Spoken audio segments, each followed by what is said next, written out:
Hello, everyone. This is Alicia from Your Way Weight Loss. Oh my gosh, I am such an old lady. I can't even tell you guys how long that took me to figure out. Okay, I asked my Instagram what they wanted me to talk about on my solo podcast episode. And actually, they gave me so many amazing ideas. I think I might hammer out a few. I'm going to write myself a little note here so I know what time I started. Okay. Oh my gosh. Can you guys believe that it is September 30th when you were listening to this? I don't know about you guys, but September like flew for me. Getting the kids back in school, making lunches, OMG, waking up. I didn't remember last year having to wake them up so often, but they're like tired. I don't know what's going on. I don't know if it's because my kids are older, but they're in more activities or because like COVID where it doesn't exist anymore, right?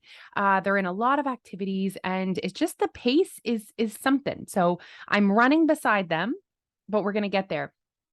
It has been nuts though. We're also in the middle of buying a new vehicle, which has been like just so much adulting, so much adulting. But no complaints. All is good here. Okay, so before I get going, I want to remind you guys that today is the very last day to join the fall promo. So right now we have 4 months on sale. Let me double check the price here, guys. So we have 4 months on sale. We only do the 4-month membership once a year. So it's normally $169.99, so $170.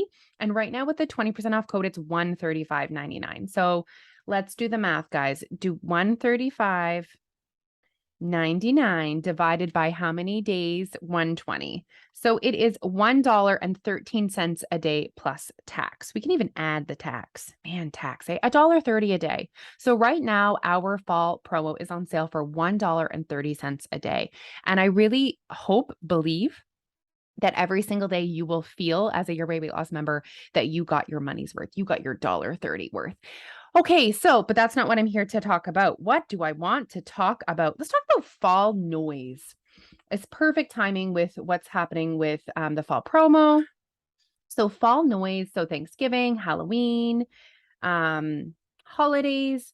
I first want to talk about noise. What does noise mean? So our members, this question was obviously asked by a creepy follower or one of our members. So when we talk about noise, we basically mean food drama. And I think most of us who have struggled with our relationship with food in the past can relate to having had food trauma. So from my personal experience, around this time of year, I would start to panic about the mini chocolate bars and, oh my gosh, Halloween is coming. Oh, and then it's my birthday. I truly used to believe that coexisting my birthday and Halloween could not coexist with weight loss. Like I truly believe that. Like the concept for me was just like crazy. It's like I didn't realize that I was in control. And having said that, it's because I wasn't in control. I did not have my relationship with food under control. It was frantic almost. I had a scarcity mindset around food. I had spent years dieting. And all of my years of dieting, what that gave me was food drama. It gave me an unhealthy relationship with food. I feared food. I really struggled to not eat past fullness with certain foods. So I was really struggling with my relationship with food. So when people have struggled with their relationship with food, and this is not everyone in the world, not everyone has struggled with their relationship with food, but I think it's a big part of us. So when you have struggled with your relationship with food, I think you can probably connect with me saying noise. There's noise in your head around food. That's how you know you are struggling with your relationship with food. When there's noise, when there's drama, when it takes up a lot of space. So with this, this is what we work on at Your Way Weight Loss. This is literally what our goal is, for you to have a healthier relationship with food. And if you do not start forming a healthier relationship with food, you will never lose the weight and keep it off, ever. You will just continue the cycle of dieting, restricting, deprivation, way off the wagon because you felt deprived, repeat.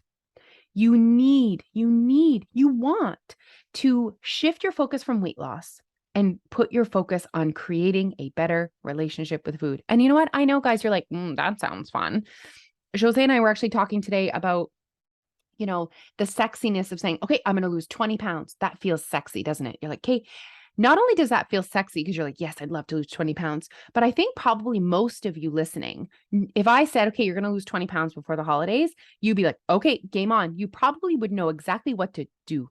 You would probably know exactly what that would look like. And as it is human nature to just go back to what we've always done, it's human nature to feel anxious when something is unknown to us. If you've never consciously gone into a program with the goal of changing your relationship with food, then you don't know what that looks like. You don't know what that feels like. And you don't know if that's going to be enough. Is that going to be enough for weight loss? Can I really lose weight just by healing my relationship with food? Just by healing the trauma of the diet industry from years? I mean, the answer is yes. I'm going to tell you yes, but I'm never going to promise you anything. So I understand why it's frightening, why it's scary, why it feels weird to go into something saying, I'm going to heal my relationship with food. But I cannot, I don't know how to tell you guys more that that's the secret. I mean, we keep telling you guys what the secret is, but people still think, I think that I don't know, that we're secretly on a spin bike all the time, or I'm not sure. We keep showing up. We keep showing you our authentic selves. We keep showing you what is possible. And I'm not special. There's nothing special about me. Oh, yeah, but it worked for her because nope, I am just a regular human that decided to heal her relationship with food. And there's no reason why you cannot do the exact same. Okay, so let's get into the actual bits. So Thanksgiving. Okay. Here's how we're going to work on our relationship with food. We're going to start, well, first of all, you're going to join Your Way Weight Loss and you're going to start listening to the content. And when you start taking in different content, when you start hearing a different way of thinking, a different way of speaking, it's like a different language. Guys, you are going to learn a different language at Your Way Weight Loss. Literally a different language. We speak differently about weight loss. We speak differently about our bodies. We speak differently about food. That's what you're going to learn. You're going to learn a new language. And in order to learn a new language, you need to you need to put yourself in that environment. And the more time you can spend in that environment, the faster you're going to learn the language. So you're going to start by joining Your Way Weight Loss, and then you're going to start by watching our videos.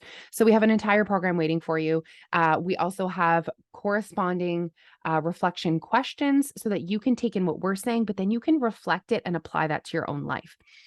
So then you're going to start listening to yourself think, and you're going to start challenging your beliefs.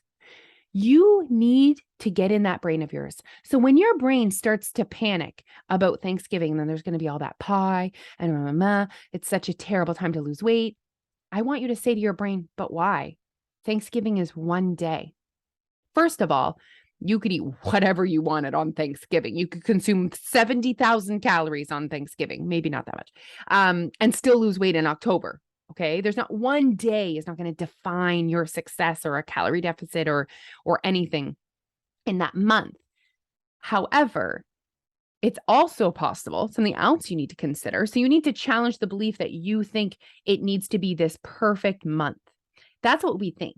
And it's not your fault. We think that everything needs to be absolutely perfect for weight loss. So like we wait until there's like a 2-week span where like we don't have any social events and there's no holiday. That's when we start weight loss. And I understand why, because every other weight loss program you've done before in the past, it was very difficult to coexist that weight loss program and your birthday, or that weight loss program and Halloween, or that weight loss program and Thanksgiving. Again, Your Way Weight Loss is the opposite. We are going to teach you how to live through your real life. What is the point of losing weight in a way that cannot align with who you are? You need to find a way that you can still show up as who you want to be when your kids are sick, when you're busy, when you're tired, when it's the holiday, when it's your birthday. They don't have to be separate. So, step 1 is believing that you can still Create a calorie deficit even when there's events. Now, I know I'm talking about a calorie deficit right now, and I started talking about the healing our relationship with food. That's our goal. Okay. But I think you're going to need me to convince you that you can also lose weight doing that. So that's what I'm going to do. So first of all, we need to accept that it's one day, Thanksgiving. After that though, here's the concept. How much pie you eat actually matters. So here's what I mean. I used to be terrible for this. So I am for sure a self-proclaimed all in, all out, black or white, hardcore, like I'm just like next level. And that quality doesn't always serve me. Sometimes it does, but sometimes it doesn't. So let's say I'm like giving her, okay, I'm going to eat all the things. This is what my diet brain used to tell me. You've already messed up. It doesn't matter. You might as well eat the rest of the pie. I'm sure so many of you listening to this can connect with that conversation that you have had with yourself in your brain. Maybe it's not about pie. Maybe it's about donuts or cookies or chips. It's at night. It's on the weekend. You tell yourself, it doesn't matter. I've already messed up. Might as well finish. Or you've told yourself, I'm going to finish all of this pie so it's not in my home tomorrow. I'm going to finish it all so it's gone. How many times have you guys told yourself that? Those are diet thoughts. Those thoughts are not, those thoughts come from someone that is struggling with their relationship with food. Those thoughts are creating your actions. So you are eating 3 pieces of pie because you thought to yourself, what's the point? It doesn't matter. Might as well eat the rest. Get rid of it so it's not in the house tomorrow. Your thoughts, you guys. You are not broken. You are not eating 3 pieces of pie because you do not have willpower or you're not motivated or you're addicted to sugar. Those are not the reasons why you're eating 3 pieces of pie.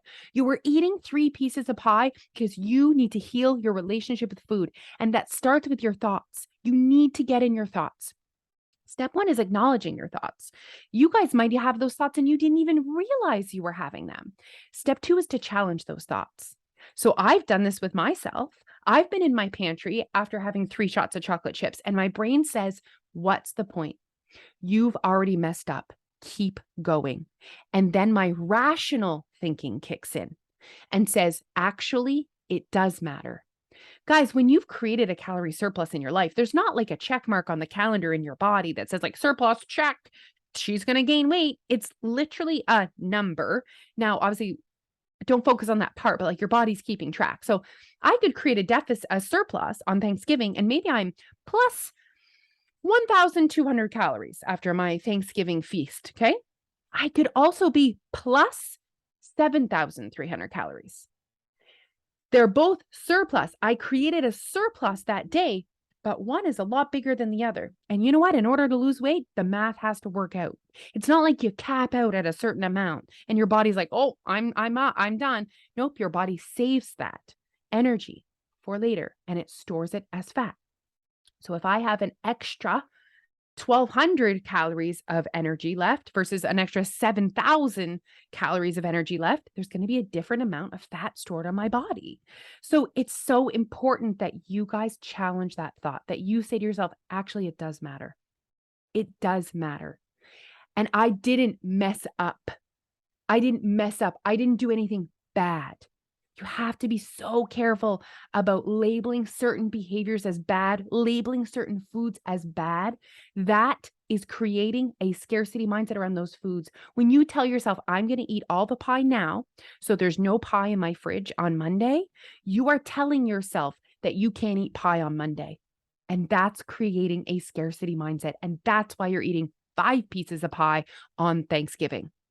If you truly believed and gave yourself permission to eat pie, you would start to have an abundance mindset around food. And you would remind yourself, this is amazing. I'm going to take this piece. I'm going to enjoy it. I did not do anything bad. I just lived my life. And if I want more tomorrow, guess what? I can have more tomorrow. And do you know what? Think about it. 3 pieces of pie in one day versus 1 piece of pie for 3 days is the same math. However, mentally in our brain, it's like we think it has to be on this day. I eat all the bad things. I feel totally stuffed. I feel like shit. I feel guilty. I have to remove my pants and wear leggings. And then the next day I'm on a diet. That is diet mentality. That is you struggling with your relationship with food. I feel like I was all over the place, but I'm really hoping there was some good stuff you guys got out of this. So that's just me talking about Thanksgiving. Then we talk about Halloween. I mean, Halloween comes before Thanksgiving. If you have children, there's going to be a lot of nutrient deficient, highly processed, extremely palatable food items in your home. Do you notice that I did not call that junk food? I did not call that bad food. I just called that highly processed, very palatable, nutrient deficient food because that's what it is. It is not bad. It is not bad. When you say certain food is bad and then you consume that food, you feel like you're bad. You feel you are not worthy. Have you ever eaten McDonald's in your car, hiding, hoping no one sees you? Why are you doing that? Because you told yourself the story before that McDonald's is bad and you shouldn't eat it. And you're hiding it because you feel like you are not worthy if people know you eat McDonald's. Guess what? McDonald's isn't bad. Yeah, I said it. Obviously, I'm not saying McDonald's is nutritious and good for you. You should go and eat McDonald's all the time. I'm just saying McDonald's isn't bad. We cannot define health from one food item or one event in your life. Health is like a bigger picture thing, which is not the conversation we're getting at. The conversation I'm getting at is you need to stop labeling things as bad because then you feel shame and guilt. You tell yourself, I shouldn't be eating McDonald's. You tell yourself, I'm only going to eat it this one time and then I won't for like a month. So because you've told yourself that story, when you order it, you get a Big Mac meal supersized with 10 nuggets on the side because you've told yourself that it's the last time you're going to eat it for a month. You are creating a scarcity mindset in your brain. You are creating drama around food in your brain. And we need to heal your relationship with food. I'm just going to finish by saying this. I have always struggled with my relationship with food. I've not always struggled with my weight. As a teenager, as a child, maybe I was a little bit overweight as a child. I don't know, we'll have to ask Linda. As a teenager, I was not. I looked at my prom pictures, just skinny little thing with beautiful breasts right where they should be. But I was struggling with my relationship with food. So that doesn't have a look. Just because I was thin does not mean I have a healthy relationship with food. I was always struggling with my relationship with food, over restricting. I always had always struggled with my body image, my relationship with my body, never felt good enough, never felt thin enough. So I've always struggled with my relationship with food, always. Literally since a young child. I can remember going to the convenience store, you guys, and having a scarcity mindset around nutrient deficient food like chips and chocolate bars, highly processed food. And candy. I remember that. Okay. I had an unhealthy relationship with food from such a very young age. And I wish that I could somehow share with you guys what happens in my brain now. And it is beautiful. And if you would have told me 7 years ago when I decided I'm done dieting, I'm doing this for real, that I could be where I am today, I would have laughed in your face. I would have never believed you that I could go into a month with Thanksgiving, my birthday, and Halloween with zero concern about my weight. I wish that you could see that when I have events, when I like my birthday, the only thing is excitement, that I feel in control. I am in control. That was one of the things I struggled with the most with my relationship with food. I often felt out of control around food, whether that was a party, whether it was me eating McDonald's in my car by myself. I felt out of control. Whether I'd gone to Dollarama and gotten 10 chocolate bars and crushed 4 in my car, I felt out of control. And the thing I am celebrating with you today is how in control I feel around food. And you guys are like, why? How? How did you do that? I healed my relationship with food by challenging, by disrupting what I used to believe about food, by learning about calorie deficit, by experiencing it myself, by working darn hard to create an abundance mindset around food. That's how I got to where I am today. So if you have listened to this and you can relate to struggling with your relationship with food, you can relate to that diet cycle, and you feel like you are ready to finally stop dieting, and you feel like you're finally ready to heal your past trauma with food and to get in that brain of yours and to listen to your thoughts and to challenge those thoughts, you need to get in that brain. and challenge your thoughts with rational thoughts. And what's going to happen eventually, you won't think it first. You'll just go to the rational thought. And when your thoughts start to change, your behaviors start to change. And then you get to see these amazing results that don't feel hard. You're like, whoa, how did that just happen? Do you know how that happened? You healed your relationship with food. So if you've enjoyed this episode, you want that for your life, you deserve that for your life, because I have so much more space in my brain to think about other things, because I'm not over obsessing about what I am or am not going to eat, how much I weigh, what I look like, who's going to see me eating what. It's just clarity. Okay, thank you guys so much for listening. We appreciate you so much. Join the 4-month special. Today is the very, very, very last day. Code YWWL20 for 20% off. And I will talk to you guys soon.